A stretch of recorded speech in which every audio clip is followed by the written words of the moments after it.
favored to fight it out for the gold medal. But first we have the heats. The second round taking place today, first round yesterday. First four finishers in each heat qualify for the semifinals, which will be held tomorrow. Then Tuesday's an off day in track and field, and the final will be run on Wednesday. There is Antonio McKay, who'll run in the outside lane.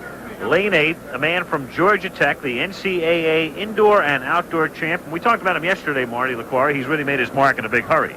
He has. He set a world record earlier in the year, came outdoors and won every race except for one to Sunday Uti from Nigeria, and he has been not very quiet about what he thinks his prospects are here. He hopes to win the gold medal. He hopes to get a world record. Now, the 400 meters, unlike the 800, which we'll see later on today, is the 400's run in lane. So it's a case of going out. You have to pace yourself. But what happens in these rounds is they get a little faster each day. So it's kind of like a card game. The first day, they ran about 46 seconds to get to the final. They'll notch it down about 0.7 of a second, the average qualifying time. Today, then another 0.7 or so. And then by the time they get to the final, they'll be down around 45 seconds. Yesterday, 9 men ran under 46 seconds to qualify, whereas 18 were able to qualify running slower than 46 seconds. I think today everyone will have to run under 46 seconds. Antonio McKay waiting for the starter to call him to the blocks, running on the outside. In lane 8, the top 4 to qualify for the semifinal tomorrow. Interesting thing has happened in this heat. Dave Lishebo from Zambia, David Peltier from Barbados, and Allan Ingraham of the Bahamas are all in this heat, and they all faced each other yesterday also. That's kind of rare that you come back the next day. Tomorrow in the morning session, the pole vault gets underway. Qualifying for that takes place. Then the first and second round of the men's 200 meters, and you know who that features, Carl Lewis, and then he'll be back again for the afternoon session. Heavy workload for Lewis. Long jump final, men's 800 meters final. That should be a tremendous race.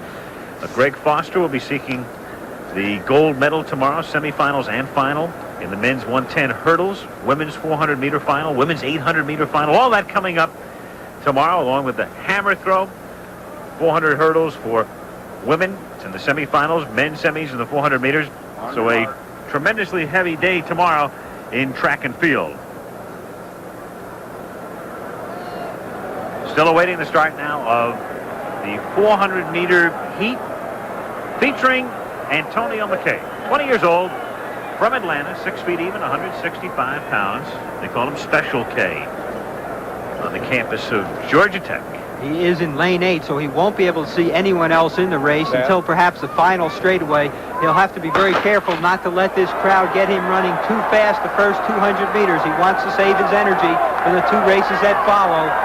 Out nicely, as is Darren Clarke.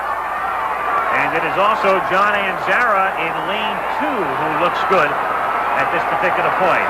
But on the outside, it is McKay, and that's Clarke in lane 6. Clarke, the 20-year-old Australian, had a great year last year, and it was wondered whether he was okay this year. He was injured early in the season, but I think he's showing in this round that he's healthy. Very healthy. Here comes Clarke. He's got a pretty good-sized lead, but McKay is trying to turn it on. He only has to finish in the top 4, and it doesn't appear that he'll be content just to do that. He looks like he wants to win it, and he does.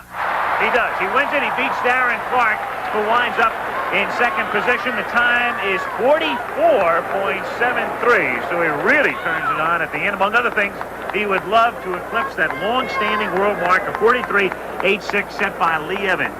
So it's McKay winning it, Clarke winding up in second place, Akabusi finishes third, and Lishebo winds up in 4th position.